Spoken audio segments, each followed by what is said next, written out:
Radio Red de RCN. Grandes audiencias en la hora de la verdad, al oído.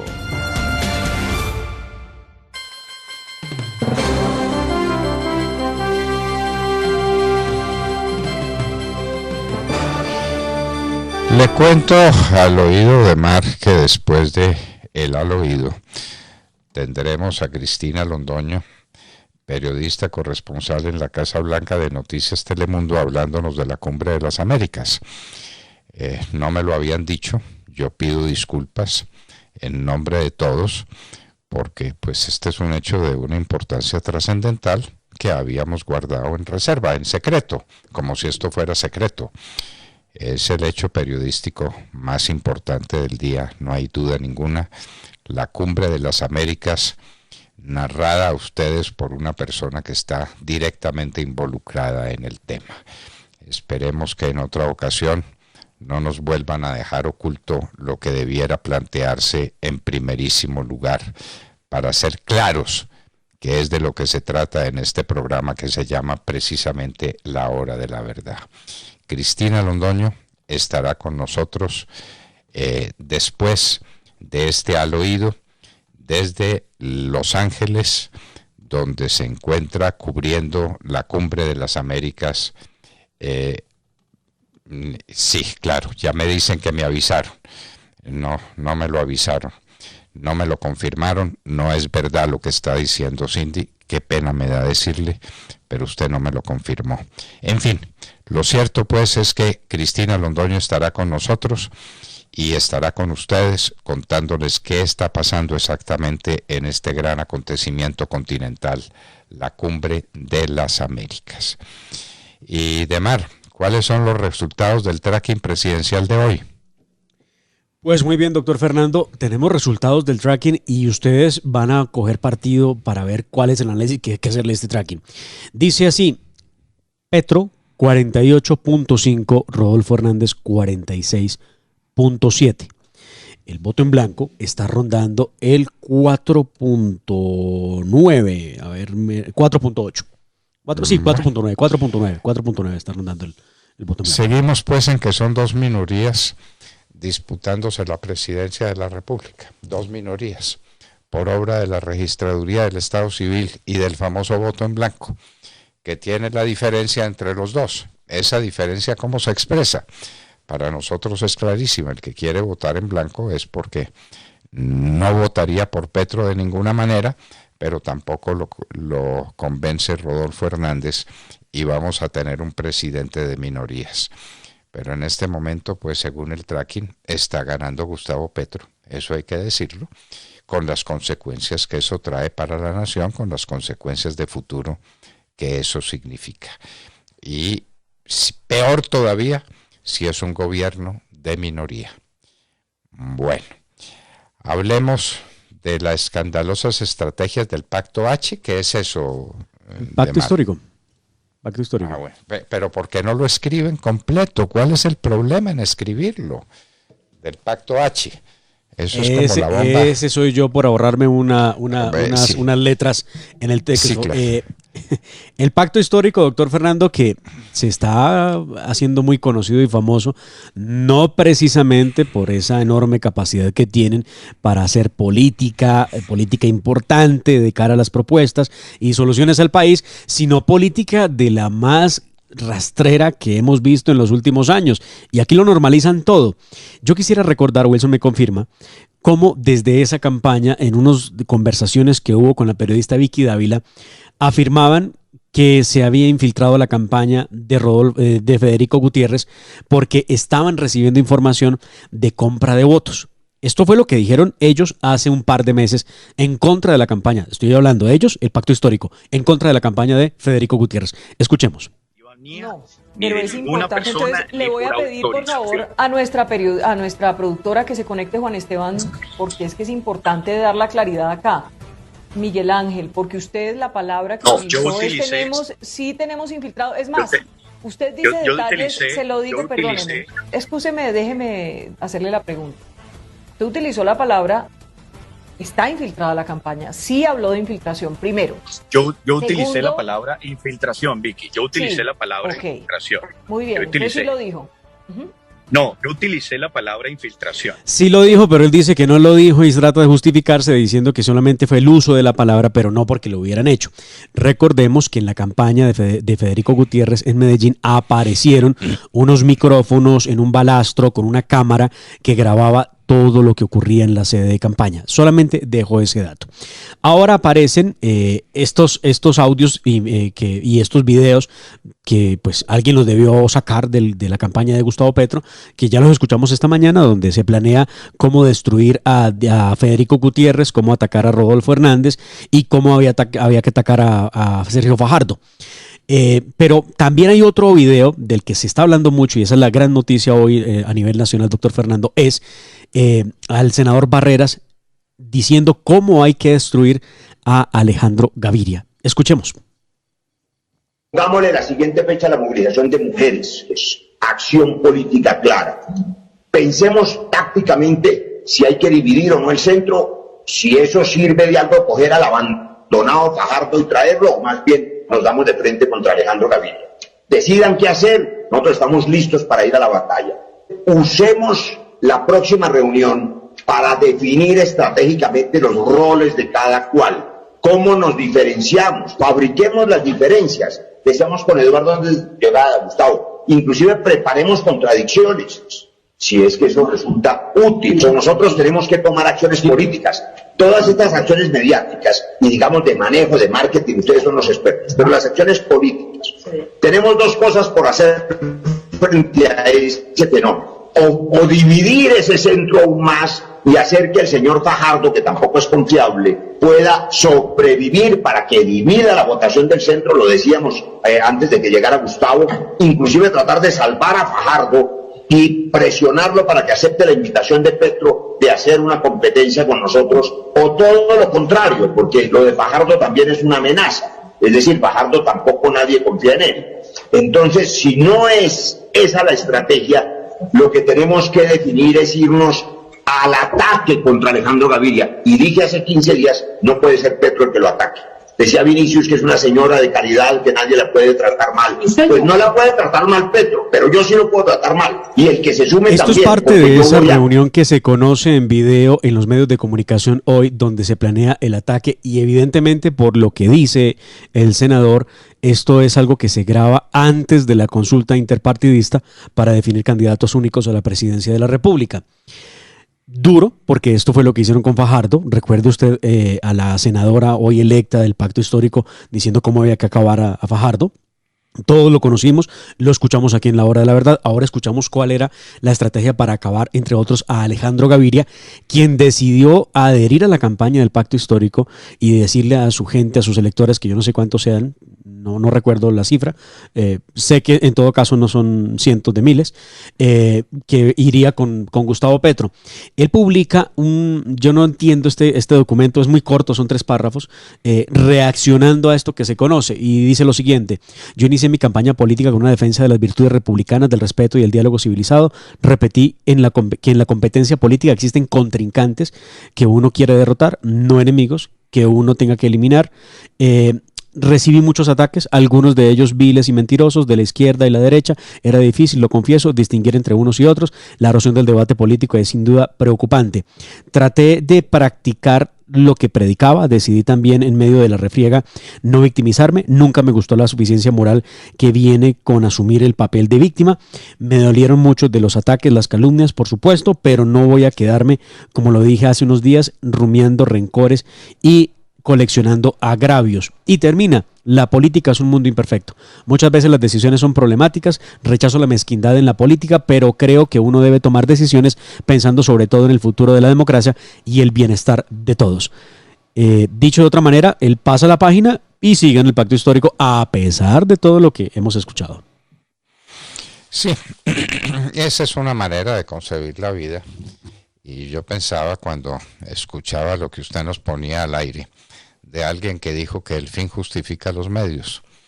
Exactamente, eso no ha avanzado un solo milímetro en la historia de la humanidad. Y estamos hablando porque de Maquiavelo. Muchos no habrán caído en cuenta Nicolás de Maquiavelo. El fin justifica los medios. De manera que tenemos que conseguir unos determinados medios. ¿A quién tenemos que destruir? ¿A quién tenemos que atacar?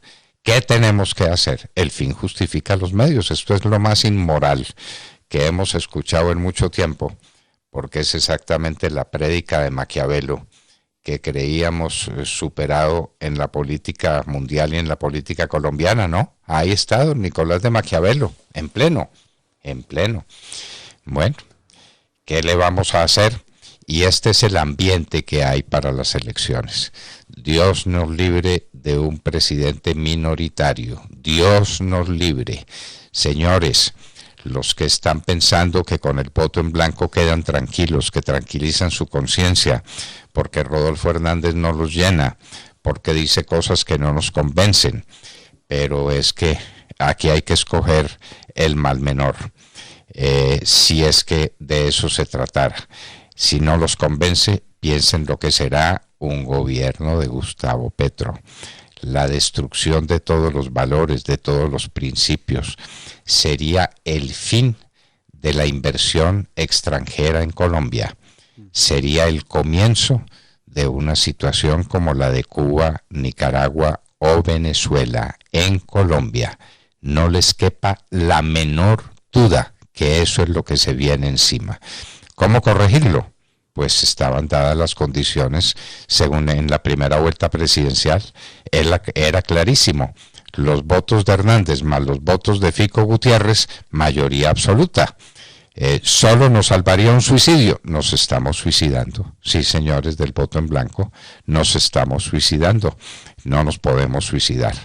El voto en blanco no es una alternativa. La pasividad no es una alternativa.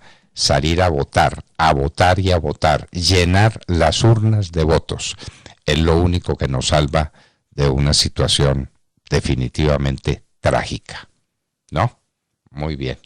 Y yo aquí quisiera, doctor Fernando, aprovechar para hablarle de una encuesta que me tiene aterrado, me tiene preocupado, pero inclusive hasta me causa la suficiente tranquilidad en algunos aspectos. ¿Y por qué esta contradicción de lo que acabo de decir? Hay un tuitero, yo no sé, no lo conozco, tiene 23,000 seguidores, no sé quién es, se llama Luis Ángel, veo que es un hombre que le gusta el deporte, hasta ahí veo en su perfil de Twitter, pero ha sorprendido a la audiencia nacional con una serie de publicaciones en las que él dice que en su perfil dice que él es magíster en administración y él ha hecho un análisis de las encuestas. Él recogió todas las encuestas previa a la primera vuelta presidencial, doctor Fernando, todas, hizo un cálculo sobre ellas para poder dar su propio resultado o lo que sería el resultado de la primera vuelta. Pues corroborándolo, porque vi la fecha y efectivamente lo publicó el 27 de mayo, 27, o sea, a 2 días de la elección presidencial, publicó los siguientes resultados. Gustavo Petro, 39%, 8 millones. Rodolfo Hernández, 5.8 millones, con el 28,5%.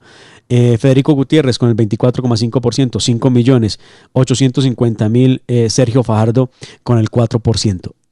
El nivel de exactitud es sencillamente asombroso. Pero ¿qué ha pasado? Hoy publica él nuevamente, basado en tracking, basado en Janhaas, en Gallup, en Inbamer, perdón, publica su nueva encuesta y su nueva encuesta refleja lo siguiente, su nuevo análisis de las encuestas refleja lo siguiente. Pronóstico para la segunda vuelta presidencial, voto en blanco, 1,71%. Votos por Gustavo Petro, 9,480,000. Esto equivale al 44,8%. Rodolfo Hernández, 9,950,000. Esto equivale al 47%. Bueno, es lo que él está proyectando. Es lo que está proyectando, es lo que tiene que ocurrir saliendo del voto en blanco para tener un candidato de mayoría. Tenemos que ganar, pero con una mayoría, y con una mayoría que nos libre de todas las adversidades que provienen de una registraduría y de un Consejo Nacional Electoral que lo que quieren es una guerra civil en Colombia. Que eso es lo que quieren y eso es lo que buscan. Y con eso está amenazando el grupo del pacto H, ¿no? Ya tenemos que pulirnos más. Ya no, qué pereza decir pacto histórico, no, es el pacto H. Qué maravilla. Bueno, entonces el pacto H está amenazando en muchas partes. Si no gana Gustavo Petro, nos vamos a la revuelta, porque la única manera de que no gane es con fraude. Esa es una decisión ya tomada. Y estos la combinación de todas las formas de lucha, ¿no? Sí, y Nicolás de Maquiavelo. Exactamente, tenemos que hacer una presentación sobre Nicolás de Maquiavelo y sobre su participación en la vida política. Usted sabe quiénes tenían a Nicolás de Maquiavelo, al libro de Nicolás de Maquiavelo en su mesa de noche. Bueno, personajes como Stalin ¿no? Sí, señor. Napoleón, Hitler, Stalin, todos eran discípulos de Nicolás de Maquiavelo. El fin justifica los medios. Entonces Nicolás de Maquiavelo, un oscuro florentino del siglo XVI, de finales del siglo XV, comienzos del siglo XVI, sigue alumbrando la historia política de nuestro tiempo. Nicolás de Maquiavelo, el fin justifica los medios. ¿Qué hay que hacer?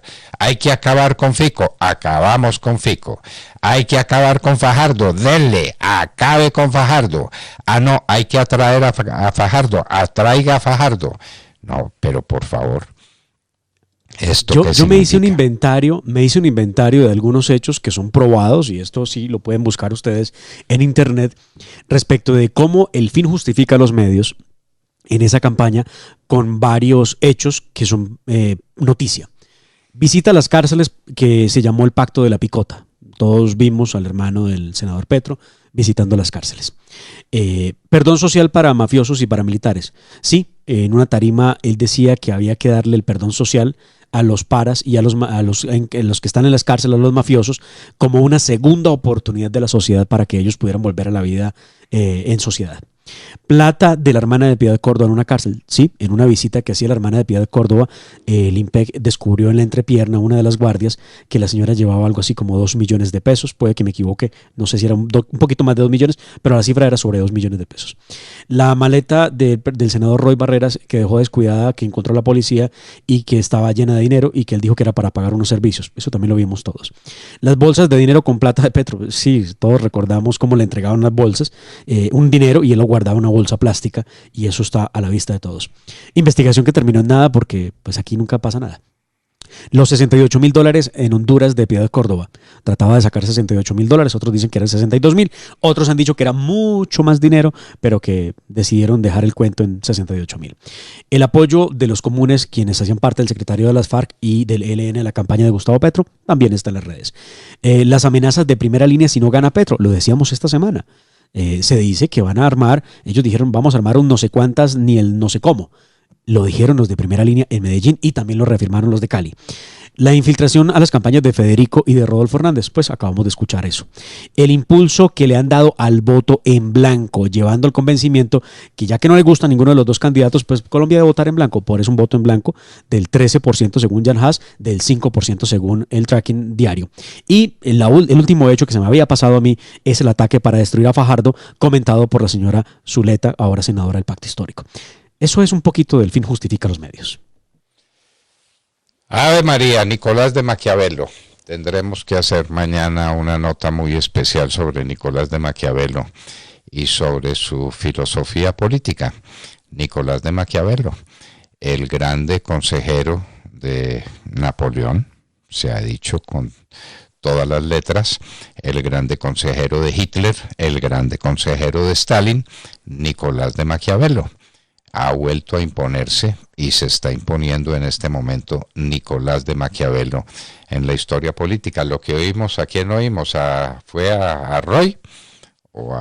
Sí, Roy Barreras, sí, señor. A Roy Barreras. Muy bien, eso es Nicolás de Maquiavelo, exactamente. ¿Qué es lo que conviene? ¿Qué es lo que da votos? ¿Con qué ganamos? Eso hay que hacerlo y se hace, por las buenas o por las malas, pero se hace. Eso es Roy Barreras, Nicolás de Maquiavelo. Los que no tienen muchas ideas, los que no tienen un ideario que presentar limpiamente ante sus seguidores para discutir un proceso político, acuden a lo que decía Nicolás de Maquiavelo, a los hechos, a la violencia, a la fuerza. A la fuerza. Las verdades se imponen a la fuerza y hay que utilizar la fuerza. Sin embargo, queda por allá el consejero de Napoleón Bonaparte sobre el uso de las bayonetas. Lo recuerda, ¿no es cierto? Sí, señor, sirven para todo menos para sentarse en ellas. Menos para sentarse en ellas, de manera que no se sienten en las bayonetas, porque eso conduce a lo que ha conducido a Venezuela. En Venezuela se sentaron en las bayonetas y mire usted los resultados. La gente fugitiva, más de 7,5 millones de venezolanos han tenido que salir de su patria. El país ha perdido su producción petrolera, el país está en la miseria, la gente tiene hambre, la desesperación, la locura, pero están sentados en las bayonetas, muy cómodos. Inaudito. Una frase para que la revisemos de donde nace la idea del fin justifica los medios. Aquí estoy revisando el Príncipe, capítulo 18, capítulo 18. En las acciones de los hombres y particularmente de los príncipes, donde no hay apelación posible, se atiende a los resultados. Trate pues un príncipe de vencer y conservar el Estado, que los medios siempre serán honorables y loados por todos, porque el vulgo se deja engañar por las apariencias y por el éxito, y en el mundo solo hay vulgo, ya que las minorías no cuentan sino cuando las mayorías no tienen dónde apoyarse. Nicolás de Maquiavelo, el príncipe. Hay que hacer una presentación mañana, la tendremos que hacer, tendremos que volver a nuestras épocas de profesor universitario para recordar quién fue Nicolás de Maquiavelo y cuáles son las líneas fundamentales de su libro, precisamente El Príncipe de Nicolás de Maquiavelo. Muchos no lo han leído, yo no creo que Roy Barrera lo haya leído, pero lo practica. El fin justifica los medios. La fuerza es la que se impone. Hay que manejar a las mayorías, que las mayorías son torpes y se dejan manejar tranquilamente, y las minorías no cuentan. A las minorías hay que aplastarlas. Vaya, pues. Muy bien. María Ángela Holguín nunca se iría con Petro. ¿Por qué era candidata también? Porque se estaba diciendo que le iban a los del pacto histórico le estaban coqueteando a María Ángela Holguín y la llamaron para ofrecerle un puesto. Entonces ella tuvo que salir a decir, no, mire, yo la verdad no me iría con Gustavo Petro. Mismo camino, y me parece que en razón, ¿no? Porque había ya expresado su amigo y compañero Sergio Fajardo. Y es que desde el pacto histórico lo que querían era acercar a María Ángela Holguín, llevarla, ofrecerle algún lugar, algún puesto, para que ella se fuera con Petro y seguramente por ese conducto jalar a Sergio Fajardo. Pero ya fue categórica y dijo, no, yo no me voy con Gustavo Petro. No funcionaron los coqueteos. Y Fajardo también lo dijo. Claro, Fajardo le dijo claramente, yo no votaría por Petro. Claro, pero le facilitaron la vida poniéndole la posibilidad del voto en blanco. Entonces facilitaron esas posiciones ambiguas, esas posiciones dudosas que nos van a producir como efecto un presidente minoritario, y un presidente minoritario que se mueva por la fuerza de las armas o de las amenazas o de lo que sea, y ya sabemos cuál es el efecto que eso tiene en un proceso de gobernabilidad que no existe, y mucho menos existe con un programa tan confuso y tan contradictorio y tan sin sentido como el de Gustavo Petro. Es que a Gustavo Petro no nos alarma solamente por su pasado guerrillero y por sus tomas guerrilleras y por su violencia. No, la confusión, el caos, eso es la confusión y el caos mental. Y en un minuto estaremos con Cristina Londoño desde Los Ángeles hablándonos de la Cumbre de las Américas. En un minuto, y les hablábamos al oído. 7:44 minutos.